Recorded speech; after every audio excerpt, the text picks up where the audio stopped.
bem-vindos a mais um bate-papo semanal de mercado. Aqui quem está falando é Luiz Fernando Roxo e você está começando o programa agora. Gente, peço enormes desculpas, estou 15 minutos atrasado, o meu computador deu um problema, tive que mudar de computador. Quem está acostumado a ver os meus programas sabe que eu tenho problemas graves com tecnologia, né? E então eu tive um problema no computador e agora eu mudei, então vamos começar o nosso programa. E como vocês sabem também, o assunto do dia no mercado brasileiro o assunto da semana é o Ike, né? O Ike Batista quebrou, olha, quem diria? Isso é uma das coisas mais surpreendentes, é mais surpreendente do que o Brasil ganhar de 3-0 da Espanha. É o Ike Batista, que um ano e meio talvez atrás era o cara mais rico do Brasil e hoje saiu até do conselho, da presidência do conselho da OGX. Então eu vou mudar a minha tela, vocês vão ver a tela da Direct Invest. Enquanto isso a gente vai descrevendo quais são as perguntas, quais são as principais notícias de economia e de mercado do mundo todo da quinta-feira passada para cá. E tem um monte de notícia mesmo. Gente, o canal tá aberto, fiquem à vontade para fazer a pergunta que vocês quiserem, fazer o comentário, contribuir. Se eu falar alguma bobagem aqui, me corrijam. Este canal serve exatamente para isso, para a gente entender o que aconteceu com o mercado naquela semana, para a gente tentar ter alguma perspectiva para as próximas semanas e dias. E eu gosto bastante de fazer esse programa, espero que vocês também gostem de assistir. Então, os highlights da semana, né, que são, o TG prepara esse material aqui para mim, ele destaca algumas coisas. A primeira notícia importante da semana são as empresas X, com certeza, né? Tudo que envolve, eu devo ter mais de 15 ou 20 notícias falando sobre o grupo X. Depois a segunda é a saída do dinheiro da grana da Bolsa Brasileira, né? A Bovespa tem o pior semestre em 4 anos, né? Essas últimas 3 semanas foram bastante complicadas. E além disso a gente tem vários analistas revisando o PIB. Eu acho que talvez desde que eu comecei a fazer esse programa, que faz talvez mais de 8 meses, pelo menos nos últimos 4 ou 5 meses, semanalmente eu venho aqui para falar para vocês que o Boletim Focus revisou o PIB para baixo. Isso vem acontecendo há muito tempo. Vem revisando também a inflação para cima, ultimamente menos, porque a inflação já deu uma puxada significativa, revisando preço de dólar para cima e revisando taxa de juros para cima. Então realmente é um cenário de recessão, é um cenário de desaceleração econômica.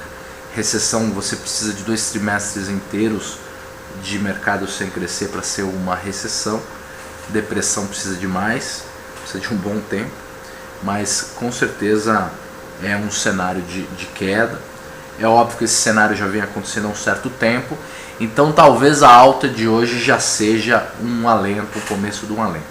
Eu também já tentei ver algum tipo de sinal de crescimento nos últimos meses e todos os momentos foi alarme falso.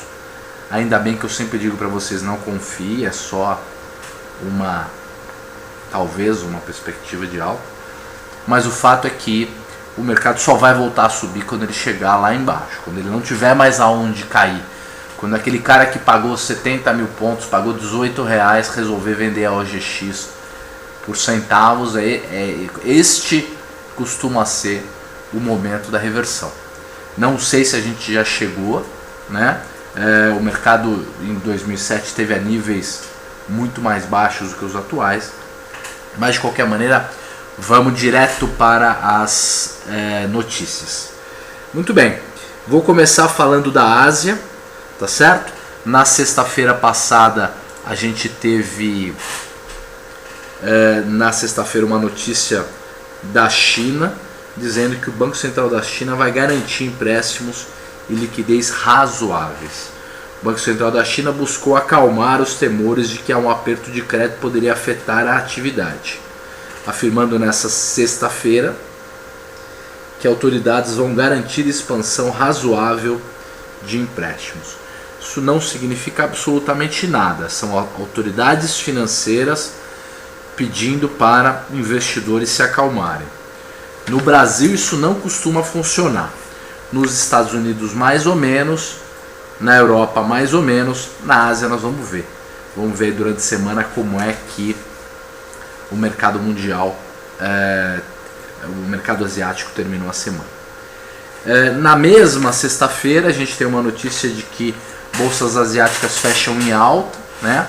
Os mercados de ações da Ásia fecharam em alta na segunda-feira, na verdade, uma vez que os investidores se mostraram menos preocupados com a política dos bancos centrais, a justificativa do porquê que subiu.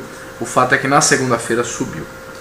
Depois, com relação à Ásia, a gente tem uma notícia que também na segunda-feira, que diz que as bolsas asiáticas fecharam a terça-feira, então não é segunda, é terça-feira, com direções divergentes. Quando ele fala isso é meio 0 a 0, né? O mercado de ações asiáticas fecharam com direções divergentes nessa segunda-feira após divulgação de indicadores sobre o setor industrial da China.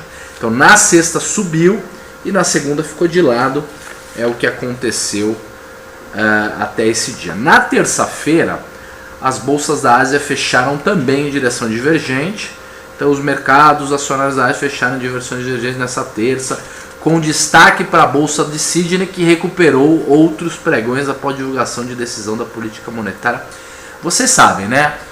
Se algum sujeito está desgostoso do país que está e quer ir para um lugar com oportunidade, ou ele vai para o Canadá ou principalmente para a Austrália. Porque tem muita oportunidade, são países que não param de crescer. A Ásia é o país que... a Austrália é o país que mais melhorou nos últimos 15 anos, é uma coisa incrível em termos de qualidade de vida e tudo isso. Junto também, é claro, com a Coreia. Então a notícia de terça-feira é essa: os mercados asiáticos, alguns caíram, outros subiram, em Sydney subiu. Depois a gente tem uma notícia de quarta-feira, dizendo que Tóquio fecha em queda com realização dos lucros. Quarta-feira foi ontem, né? Foi um pandemônio, todos os mercados do mundo, uma boa parte deles caiu, e o nosso principalmente, eu acho que o nosso foi o que mais caiu. Para vocês terem uma ideia, o Tóquio só caiu 0,3% na quarta-feira, então é bem pouco, né? Depois a gente teve na quinta-feira, que foi hoje, essa noite, né? Bolsas asiáticas fecham em alta. E uma outra notícia, então como é que foi a semana da Ásia? Só para a gente fechar. Sexta em alta, segunda, terça e quarta divergente, quinta-feira hoje, quarta-feira, aliás, Tóquio caiu um pouquinho, então ontem Tóquio caiu um pouquinho, o resto ficou divergente, menos 0 a 0, e hoje as bolsas asiáticas fecharam em alta. Significa então que o problema na semana foi do Brasil mesmo, né? Tem uma notícia que é Ásia meio África, que é uma notícia que vem do Egito, que diz assim: crise política egípcia deve agravar problemas econômicos. Problemas políticos no Egito devem resultar na suspensão de um resgate multibilionário, papapá. Está dizendo que o Egito está meio ferrado aí com o que está acontecendo lá, mas isso é importante para eles, mas não é muito importante para a economia mundial, nem muito importante para o mercado. Depois a gente tem notícias da Europa. Notícia da Europa super pouco, ainda mais que essa semana o foco maior mesmo foi Brasil, né? O foco maior mesmo foi Ike. Sexta-feira a gente teve uma notícia europeia dizendo que ajustes de portfólio deixam bolsas da Europa sem direção. Significa que Na sexta-feira a Bolsa da Europa andou de lado. As bolsas europeias operam de margens estreitas nessa sexta-feira, tal, andou de lado. Depois a gente teve uma outra notícia da Europa na segunda-feira, dizendo o seguinte: desemprego da Eurozona registra alta em maio e atinge 12,1. Significa o quê? Que o desemprego na Europa ainda não parou de subir, tá certo? A galera, os economistas, principalmente europeus que entendem mais do assunto, acreditam que o ponto de reversão deve ser a qualquer momento. E vocês vão ver que tem notícias boas da Ásia. Então essa notícia, na verdade, de aumento de desemprego, foi um aumento de 0,10% também, não foi nada muito significativo, ele é pontual. As principais notícias europeias são positivas. Na terça-feira a gente não teve nenhuma notícia que diz respeito à Europa, pelo menos nenhuma notícia importante. Na quarta-feira a gente teve o seguinte: economia da zona do euro caminha para a estabilização. A economia do euro parece estar caminhando para se estabilizar no segundo semestre desse ano, mesmo que um retorno ao crescimento sólido ainda esteja longe, sugeriu nessa quarta-feira uma pesquisa do índice de gerentes de compra, PMI em inglês. Então é isso. Parece que a Europa já está mesmo se recuperando. Depois a gente não teve nenhuma notícia de Europa nem na quarta-feira nem na quinta-feira. Na verdade não, nenhuma na quinta-feira. Na quarta a gente teve, né? Já falei da de quarta. Por que está tão vazio o noticiário de Europa? E já faz tempo, não é de hoje. Hoje foi menor ainda, porque a bola da vez, infelizmente, é o Brasil, é o Ike, a gente está focado nas empresas X, e aí o noticiário fala menos de Europa, né? A gente chama isso de excesso de exposição, a gente chama isso também de ancoragem. Significa que de todas as notícias resolveram dar mais importância para as notícias de mercado brasileiro. Legal, depois que nós falamos de Ásia e Europa, vamos falar dos Estados Unidos. Não tem muita coisa também vinda dos Estados Unidos. Na sexta-feira, por exemplo, não tivemos nenhuma notícia dos Estados Unidos. Na segunda-feira, olha que inveja. Notícia dos Estados Unidos tem duas, aliás. S&P 500, que é o índice de 500 empresas lá nos Estados Unidos, tem o melhor primeiro semestre desde 98. O S&P registrou seu melhor primeiro semestre desde 98, após atingir máximas históricas, tal. Fantástico, né? Depois a gente tem a quinta, uma notícia de segunda-feira também, diz o seguinte: Fitch reafirma rating dos Estados Unidos em AAA. É ótima também para os Estados Unidos, a menos que sejam adotar sua classificação mais alta, mas manteve a perspectiva negativa, citando os níveis de dívida ainda elevados. Gente, não tem outro jeito de baixar a dívida, é só com o crescimento do PIB, porque aí você dilui a dívida, porque a dívida sobre PIB, o PIB cresce, a dívida sobre PIB diminui, tá certo?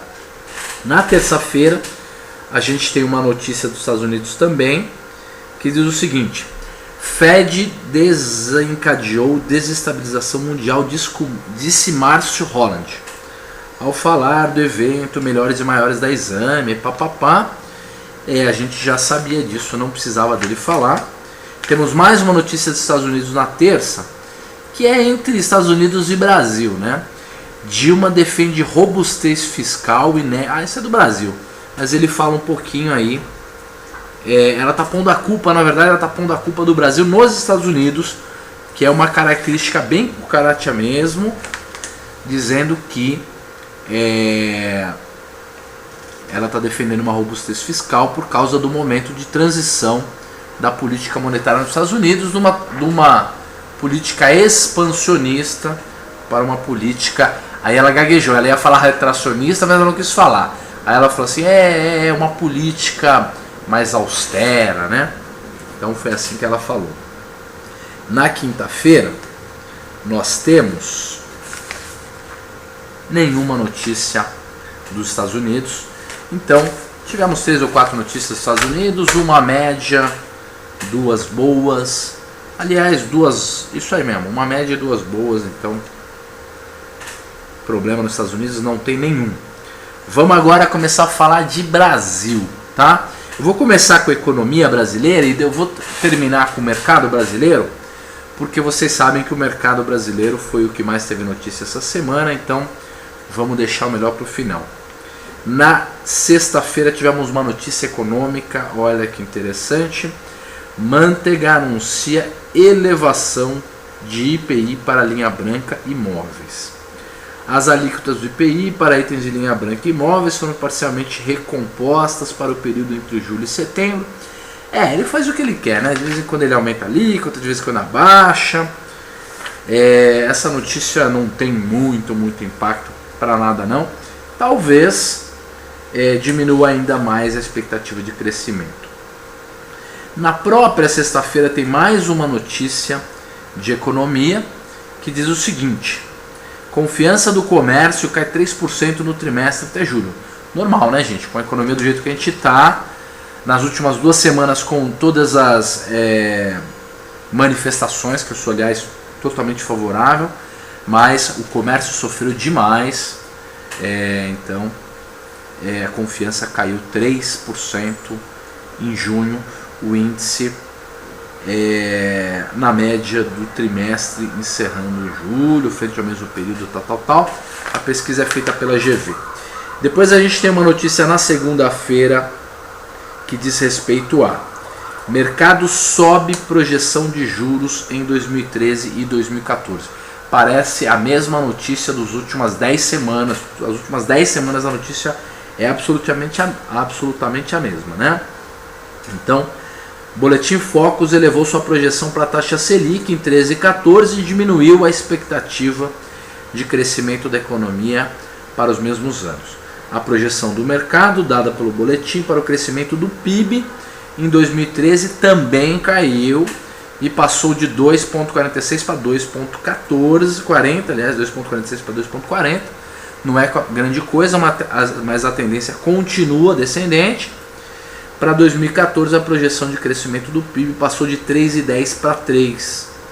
A projeção da taxa Selic para o fim do período segue subindo e agora passou de 9% para 9,25%.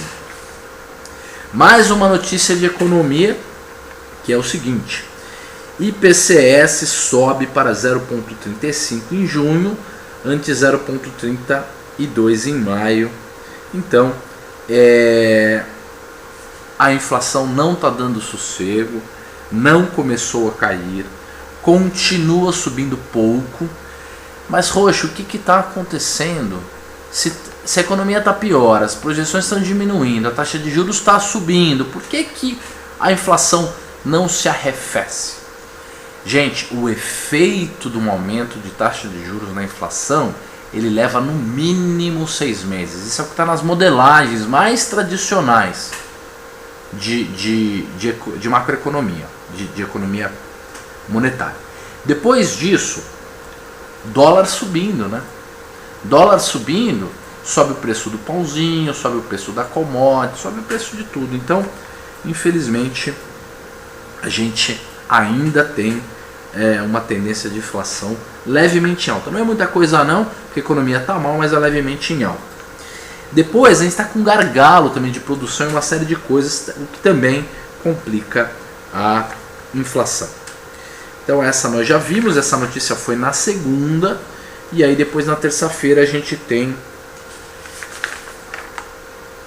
uma notícia só de economia brasileira que diz o seguinte: IPC-FIP, que também é inflação, né?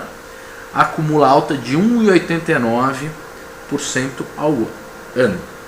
O índice de preço consumidor, IPC-FIP, pesquisa tal, fechou em junho alta de 0,32, acumulou uma alta de 1,89 ao ano, no acumulado do ano, e de 5,20 no acumulado dos últimos 12 meses. Então essa notícia não diz muita coisa, porque o contexto dela é um contexto esquisito, mas a inflação continua subindo, o fato é esse. Depois a gente tem uma notícia de quarta-feira. Gente, quem quiser fazer pergunta, faça, eu estou falando sozinho aqui. Que é o seguinte: Governo admite elevar impostos para poupar até 20 bilhões. Palácio do Planalto, equipe econômica, bateram um martelo de que é preciso cortar na carne. Como é que vai cortar? Então vai aumentar imposto. Não vai cortar nada, gente. Vai cortar na nossa carne, não na carne deles, né? Essa notícia é um absurdo. Palácio do Planalto e equipe econômica bateram um martelo que é preciso cortar na carne e promover um novo bloqueio da ordem de 15 a 20 bilhões nas despesas previstas. Então. Ele vai tentar economizar 20 bi e, lógico, vai aumentar o imposto. A gente vai pagar essa conta. E aí temos uma notícia de hoje. FGV já vê possibilidade de PIB abaixo de 2% ao ano. Tá certo? Então, infelizmente, essas são as notícias econômicas. O Marlo faz uma pergunta, comentário, que é o seguinte: o que você acha que a inflação vai ficar alta por um bom tempo?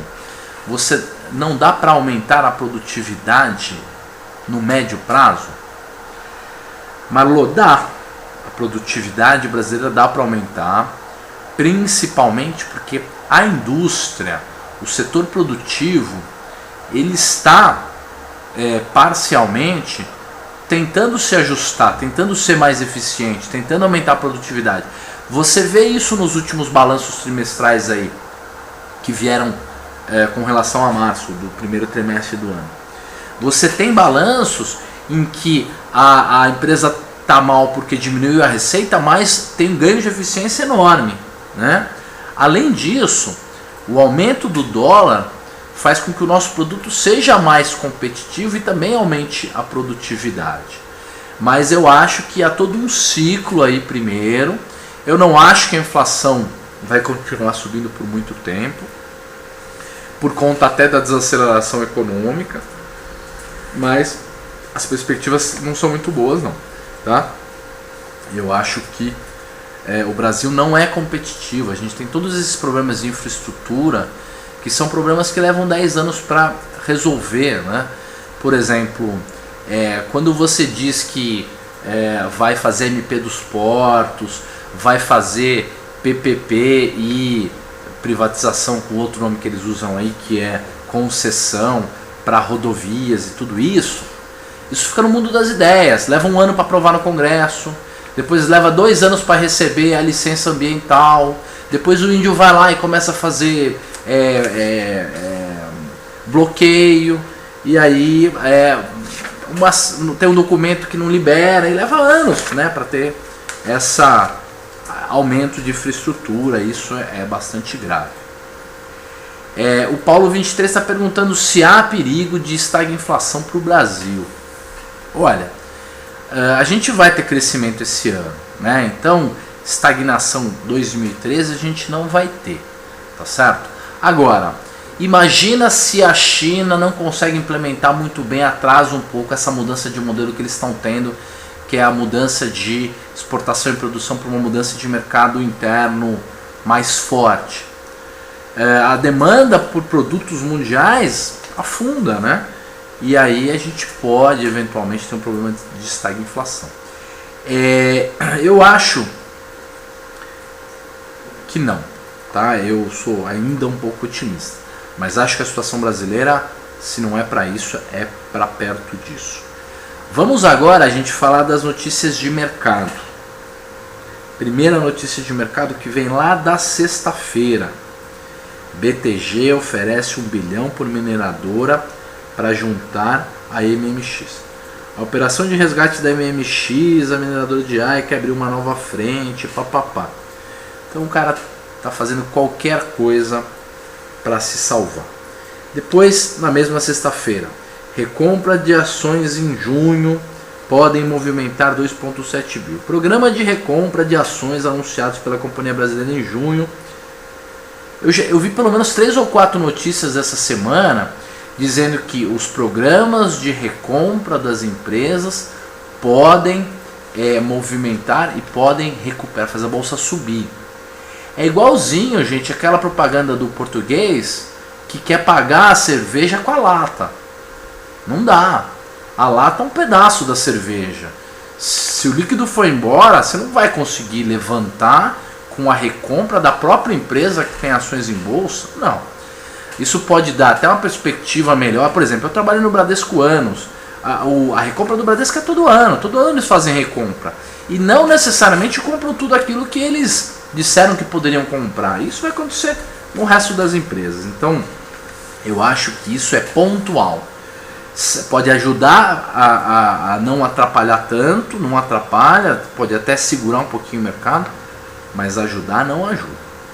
Depois a gente tem uma outra notícia de mercado na própria sexta-feira, vamos ter um monte de notícia, que é a seguinte: Petrobras tem que rezar para petróleo não subir, diz diretor. Imagina, o diretor do Centro Brasileiro de Infraestrutura, então não é o diretor da Petrobras. Ele acredita que só resta para a Petrobras rezar para que a sua situação econômica não se torne mais favorável à estatal. Eu acredito que, na verdade, o Brasil tem um hedge aí com esse preço de petróleo, tá? E a própria Petrobras também tem um hedgezinho com o preço do petróleo. Mas é verdade, a própria Petrobras teria problemas graves se o petróleo subisse, tá certo? Porque dólar subindo com petróleo subindo, a coisa complica bastante. Depois a gente tem a notícia na própria sexta-feira de mercado, dizendo que Magazine Luiza vende participação em CD ao fundo Kinea. Então, na verdade, essa daqui não é uma notícia de bolsa, essa é uma notícia de private equity, de corporate finance, e a Magazine Luiza informou nesta quinta-feira que assinou um contrato de venda de sua participação de 76%. Não, na verdade é de um fundo de distribuição, centro de distribuição do Magazine Luiza por Kinea. O Kinea é o fundo de private equity do Itaú, né? Depois a gente tem uma outra notícia de mercado, 210. Fitch eleva a rating da Camargo Corrêa para BB. Fitch elevou nessa quinta-feira o rating da Camargo Corrêa, tal, e suas subsidiárias. Gente, aquela Camargo Corrêa que tem na bolsa não é a Camargo Corrêa Holding, é só o braço de construção e incorporação. Depois a gente tem uma outra notícia que é OGX Super. Essa daqui é de segunda-feira, é essa que ferrou mesmo, colocou uma pá de cal no negócio do Grupo X, que é OGX suspende desenvolvimento em 3 poços de tubarão azul. E eu acho que, infelizmente, eles já sabiam dessa notícia, estavam segurando, tudo isso faz parte da fundada toda, e aí o Ike mancha completamente a sua biografia, e isso é horrível, né? Então é bastante complicado. Tem uma pergunta aí do Marlo, que é: o problema da OGX interfere na Petrobras de forma positiva, negativa ou não tem influência?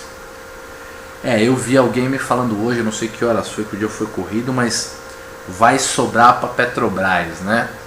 É possível que, se houver alguma interferência na Petrobras, infelizmente será negativo. Eu não acho que a Petrobras tem nada a ganhar com o problema da OGX, até porque a notícia a boca pequena, que não aparece nas grandes mídias, mas aparece nas pequenas, é que o Ike agora é puro lobby, né? Puro lobby. Está em Brasília lá, e aí a coisa complica. Vamos continuar as notícias aqui. Dívida das empresas X chega a 8 bilhões de jornal. Diz jornal. As empresas X, tal. Imagina, na hora que a dívida é de 8 bi e a empresa vai valendo cada vez menos, a base vai diminuindo, são aquelas palestras de alavancagem que vocês já viram eu dando. Se nunca viram, assistam aí, Roxo falando sobre alavancagem, que é bastante interessante o que a gente fala. Depois a gente tem uma outra notícia da própria segunda-feira: alta no dólar emperra a missão de lucratividade na Gol. Gente, empresa de aviação, infelizmente, ainda mais empresa de aviação que tem dívida em dólar subindo complica. A Gol anda num inferno astral que leva anos, né? os controladores são pessoas muito complicadas, para não dizer nada pior do que isso. E o fato é que, segundo o grande mestre Warren Buffett, tem dois tipos de companhia aérea, né? As que já quebraram e as que vão quebrar. Então é assim que eu termino o comentário desta notícia. Depois tem mais uma notícia de segunda dizendo: o Brasil terá onda de IPOs cancelados. É isso, já está tendo, né? Brasil e outros países da América Latina devem ter um segundo semestre difícil para ofertas iniciais de ações, tal. Quer saber, gente? Se for empresa boa mesmo, eu acredito que no segundo semestre já tenha mercado. Existe uma frase que funciona, ou vem funcionando há muitos anos, com algumas exceções, que é sell in May and go away, né? Venda em maio e espera o final do ano. E é uma maldade, mas que infelizmente para esse ano encaixou super. Então eu acho que as coisas por aqui só melhoram no final do ano, infelizmente.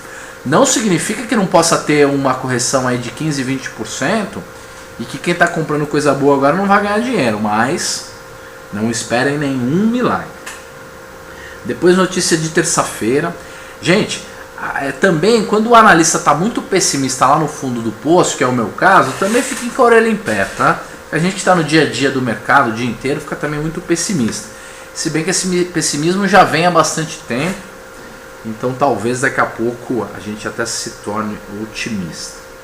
Terça-feira tem uma notícia que a CVM avalia compromisso de injeção de 1 bi na OGX.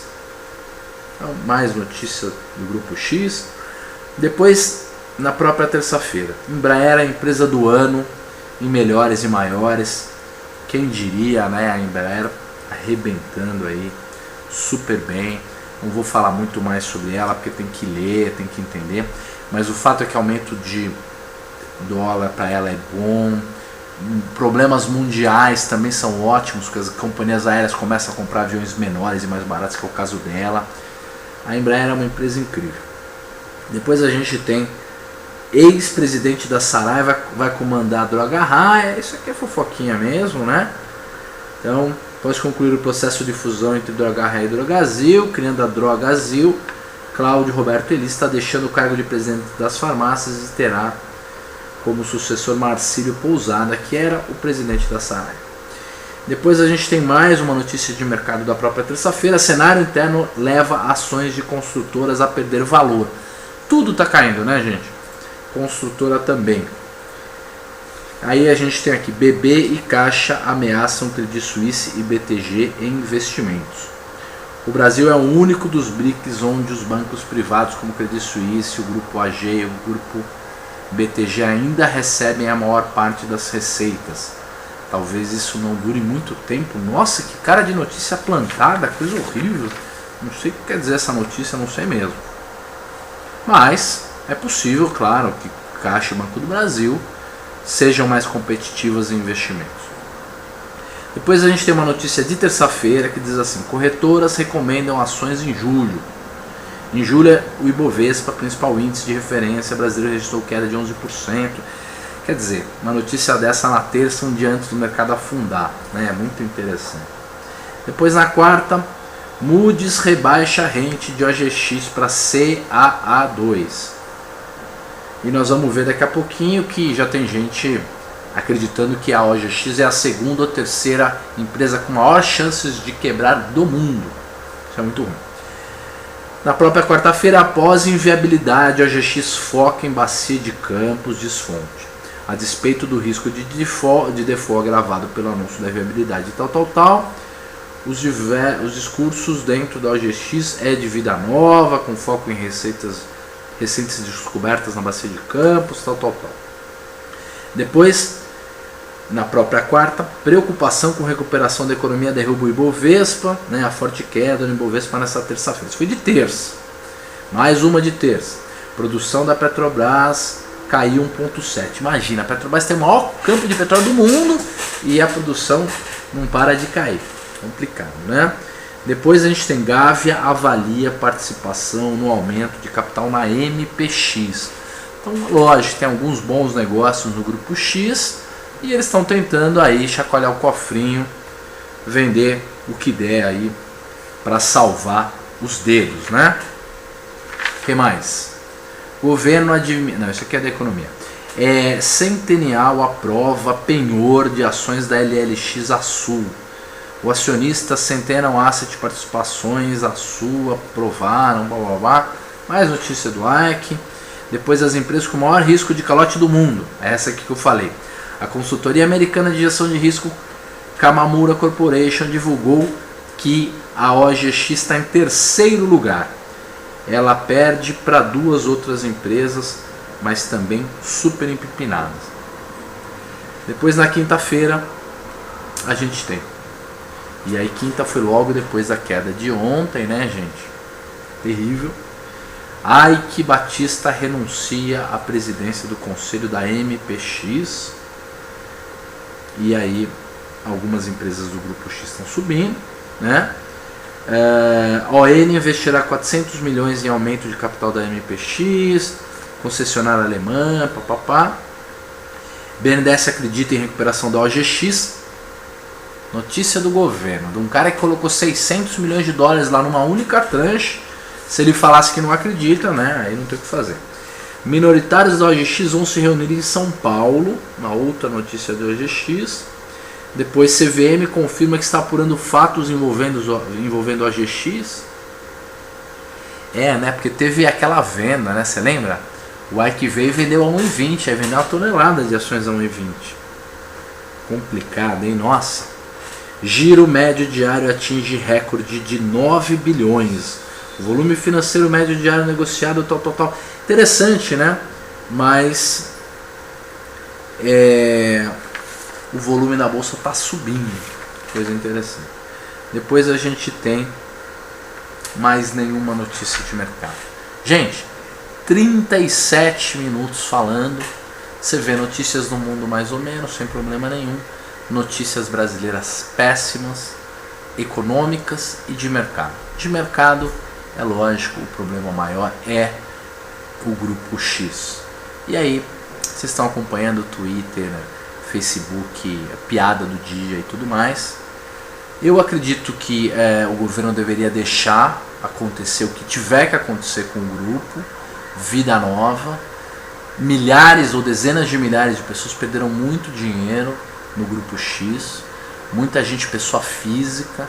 Os institucionais deixam perder, eles são profissionais disso mesmo, e isso é muito complicado. Mas tem cara de fundo, tá certo? Tudo de pior que podia acontecer com o grupo X já aconteceu. A economia brasileira está super pessimista, então qualquer aumento de pessimismo não vai piorar em nada. Qualquer mudança de perspectiva já melhora. Então, tem bastante grana livre. Pega mais um pouquinho, compra mais um pouquinho, gente, não é muito não. E deixa que certamente comprando bons ativos, aquilo que eu sempre falei, não compra porcaria, bons ativos, empresa que dá lucro, que tem geração de caixa e tudo isso, certamente em um ano vocês vão conseguir preços muito melhores pelas compras que estão sendo feitas agora. Infelizmente, se está comprado lá de cima e não tem mais dinheiro, aí a coisa complicou. Está comprado lá em cima e tem bastante dinheiro, faz um médio, divide cada um dos lotes, trabalha múltiplos lotes. Gente, tenham calma, vai dar tudo certo, o mercado melhora. Eu já vi o mercado piorar 10 vezes nos últimos, 16, 17 anos que eu tenho de mercado. Então, acostumem-se, é assim mesmo, e crise representa oportunidade, tá certo? Tudo de bom para vocês, espero que vocês tenham uma ótima sexta-feira, um grande final de semana. E na segunda-feira tem mais mercado, todo dia tem mercado. Um grande abraço e até logo.